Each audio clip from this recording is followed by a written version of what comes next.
할렐루야, 반갑습니다 여러분. 오늘은 사도행전 성경 공부 10번째 시간입니다. 제목은 이제 예수의 증인된 기쁨이죠. 사도행전 5장 17절로 42절 말씀까지입니다. 우리 본문 말씀 읽기는 생략하고 바로 겉보기 들어가도록 하겠습니다. 겉보기에는 1번입니다. 신앙 때문에 겪은 잊혀지지 않는 고통 가운데 두 가지 공개할 수 있다면 서로 이야기해 봅시다.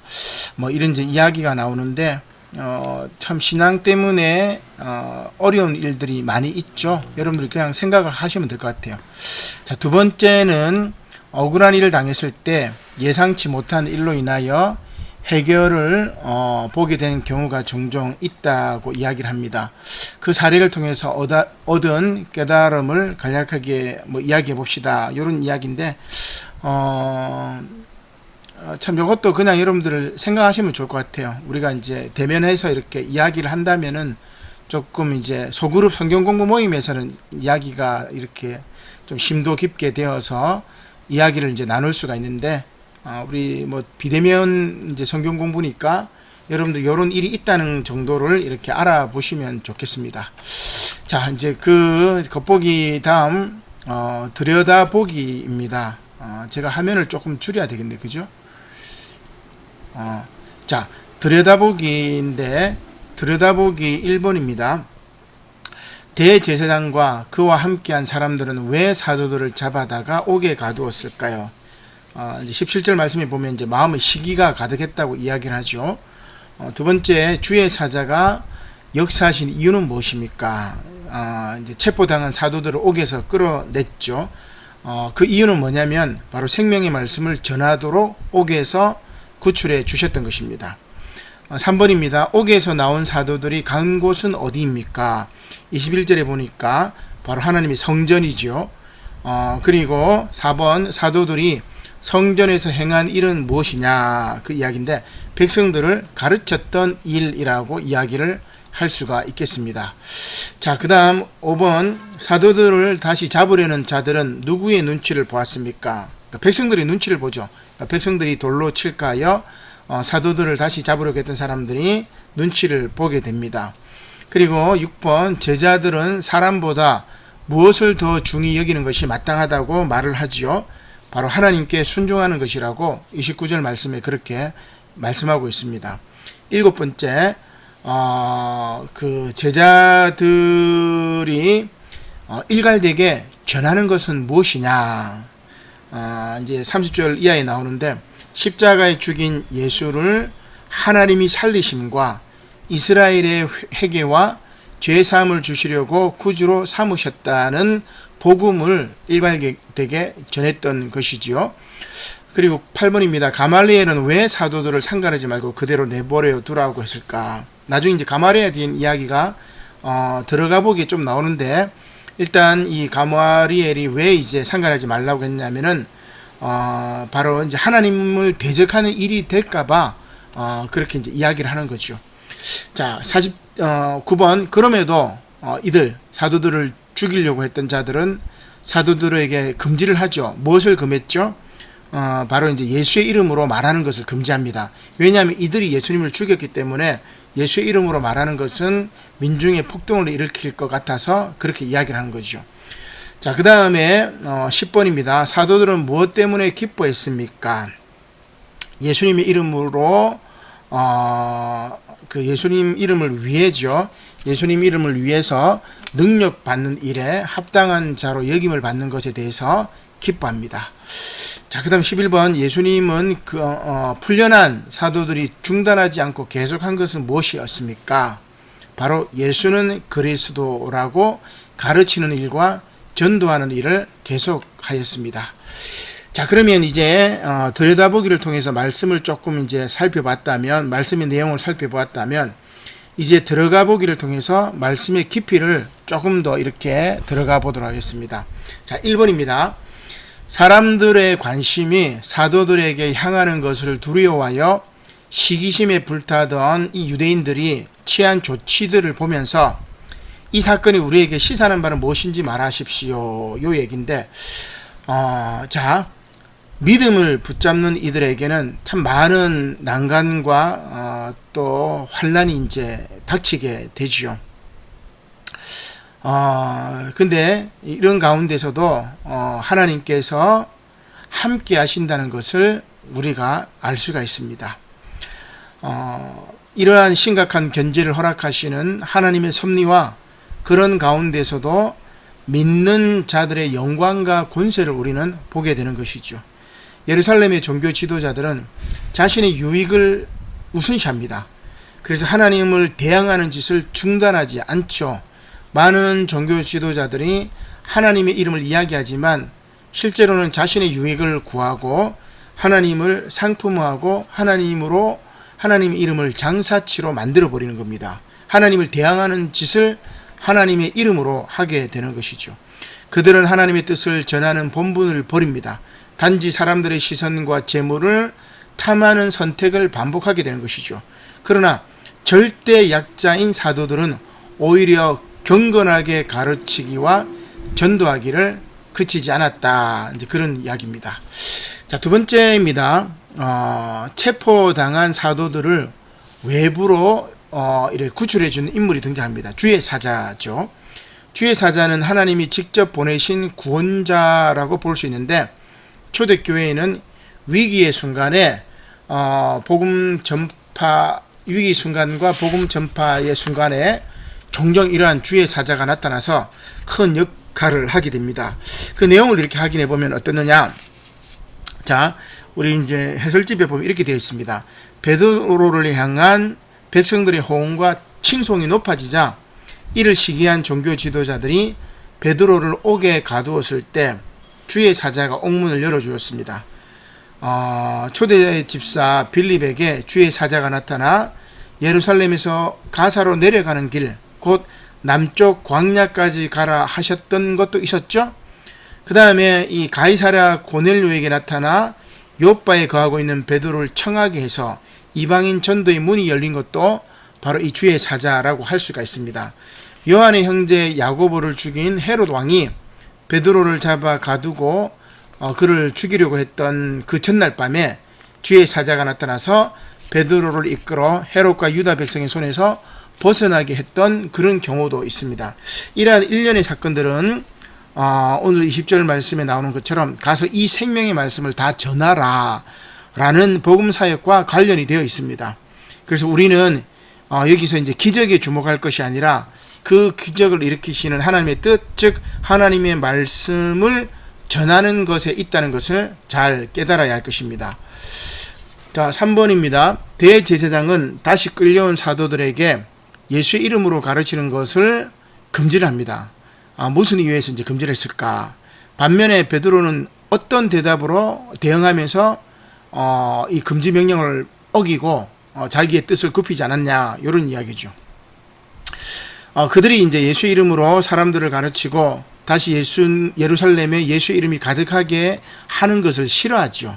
왜냐하면 예수님의 핏값을 자기들에게 돌려 복수하려는 것으로 여겼기 때문에 그렇습니다.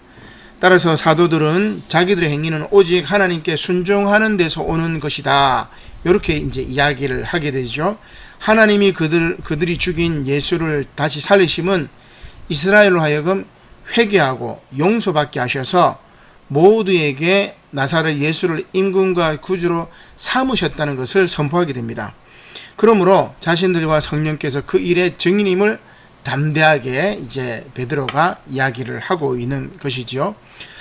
자, 4번입니다. 위기의 시대에 하나님은 당신의 백성들을 지켜내시기 위해서 준비한 사람을 불러내십니다. 놀랍게도 그는 바리새인이자 율법 교사인 가말리엘이었죠.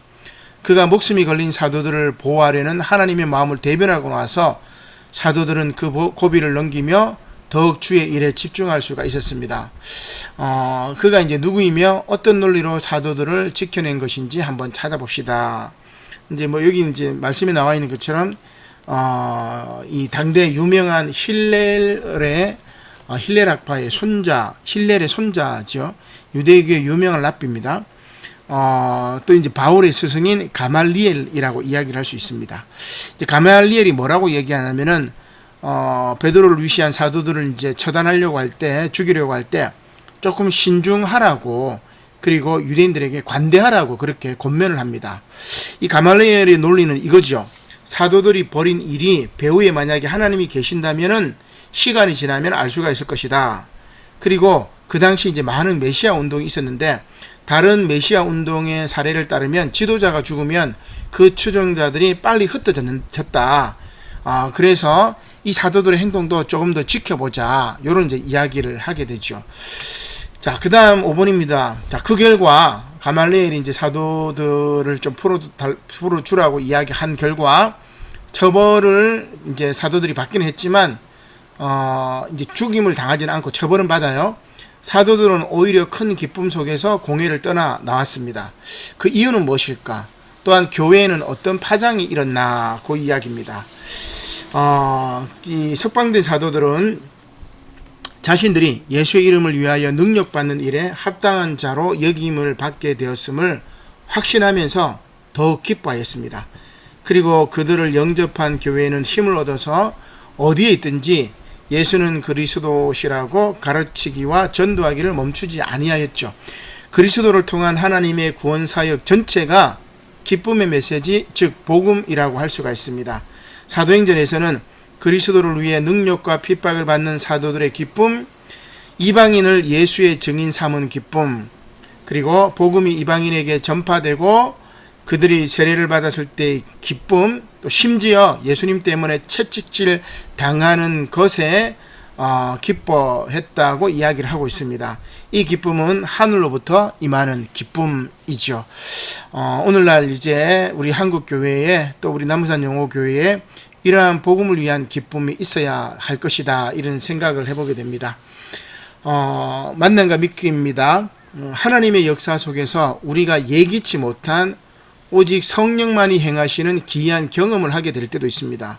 혹 나에게도 또는 지인 가운데 유사한 경험이 있거든 나누어 주십시오.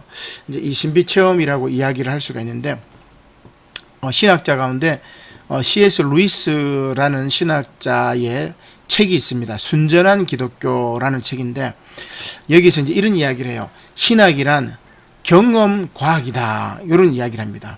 즉 내 상식과 판단을 넘어서는 하나님만의 세계를 접할 수 있는 학문의 세계가 바로 하나님 이해, 즉 신학이라고 이야기를 합니다. 자, 그런데 이제 성경은 그런 세계에 대한 증언으로 가득 차 있죠. 믿을 수 없는 현상이 나를 압도해오면서 나를 중심으로 한 삶의 판도를 완전히 새롭게 하는 일로 가득하기 때문입니다. 그 대표적인 예가 바로 바울이지요. 바울은 지금으로 치면 제가 공안검사라고 이야기를 했잖아요. 그죠?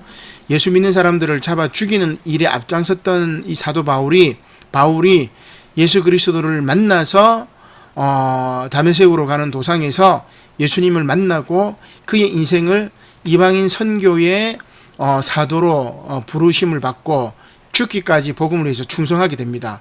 자, 이런 것을 봤을 때 참 하나님의 놀라운 일들은 우리가 참 알 수 없다고 볼 수가 있겠죠. 자, 이러한 경험들은 대체로 우리가 알 수 없는 공경과 절망에 직면했을 때에 발생하는 경우가 허다합니다. 그런 세계만을 신봉하는 것은 매우 위험하지만, 이런 신비 체험을, 그러나 신비의 영역, 하나님께서 나의 현실에 개입해 들어오시는 나를 새롭게 하시기를 소망하는 그러한 신비의 체험, 그러한 삶은 유익하다고 볼 수가 있습니다. 근데 이제 이 신비의 체험을 많은 사람들에게 알리는 것이 아니라 내 안에 소중히 간직하면서 나의 가치관이 변화되어서 바울과 같이 복음의 핍박자였다면 이제 복음의 증언자로 살아가는 것이 올바른 그리스도인의 삶이라고 할 수가 있습니다. 자, 두 번째입니다. 가말리엘의 충고 속에는 드다와 유다와 같은 거짓 선지자와 이단들의 언급이 눈에 띕니다. 그때도 그들을 쫓는 무리들이 많았고 오늘의 상황도 유사합니다. 나의 이단 대처의 의지는 어떠한지 소개해 봅시다, 이 이야기죠. 그 당시에 이제 유다나 드다와 같은 거짓 선지자들이 많이 나타나서 내가 메시아다, 이런 이제 선포를 많이 하게 됩니다. 지금도 이제 내가 하나님이다, 내가 예수다, 재림 예수다, 메시아다, 뭐 이렇게 얘기하는 사람들이 많이 있죠. 그 당시나 예수님 당시나 지금이나 똑같다고 이야기를 할 수 있습니다. 자, 그래서 이번 기회에 우리 주변에 이단들이 많이 등장하지요. 이들에 대한 대처와 이 또 지혜를 우리가 확인하고 이렇게 나누면 좋을 것 같아요. 특히 이제 개신교 제도권 안에 도사리고 있는 이런 이단들이 많이 있죠. 그래서 우리 뭐 신천지부터 시작해서 많은 이단들이 있는데, 특별히 이제 뭐 정광훈 씨 같은 경우도 이단이라고 볼 수가 있죠. 그는 이제 정치 이단이라고 이야기를 할 수가 있겠습니다. 자, 오늘 이러한 드다와 유다 같은 거짓 선지자들, 이런 이단들이 득세할 때 정말 말씀에 기초한 신앙, 복음에 기초한 신앙, 그리스도 예수를 주로 구주로 삼는 신앙, 그러한 예수의 증인된 기쁨을 누리시는 그런 저와 여러분들이 되시기를 바랍니다. 오늘 받은 은혜, 정말 예수의 증인으로 핍박이 와도 이겨내면서 살아가는 그런 저와 여러분들이 되시기를 주님의 이름으로 간절히 축복합니다. 기도드리겠습니다. 고마우신 하나님, 감사를 드립니다. 오늘 예수의 증인과 같은 삶을 살아갈 수 있도록 저희들에게 힘과 용기와 지혜를 허락하여 주시옵소서. 지금 코로나의 상황이 심각해져 가고 있습니다. 그러나 백신을 맞고 또 거리두기를 하며 또 위중자들이 많이 없는 상황이어서 위드 코로나로 진행될 수 있도록 하시고, 그로 말미암아 자영업자들이 그들의 경제가 회복되게 하시고, 그들이 참으로 비관하여 숨지는 경우가 없을 수 있도록 주님께서 축복하여 주시옵소서. 또한 이러한 때에 예수 그리스도를 구주로 믿는 저희들이 참으로 지역의 소금과 빛의 역할을 충분히 감당할 수 있도록 은혜를 베풀어 주시옵소서. 이제 저희들 모두 건강하게 지켜주시고 주님 주신 사명 잘 감당하는 참된 예수의 제자, 예수의 일꾼 될 수 있도록 은혜를 베풀어 주시옵소서. 감사를 드리며 예수님의 이름으로 기도드립니다. 아멘. 여러분 수고하셨습니다.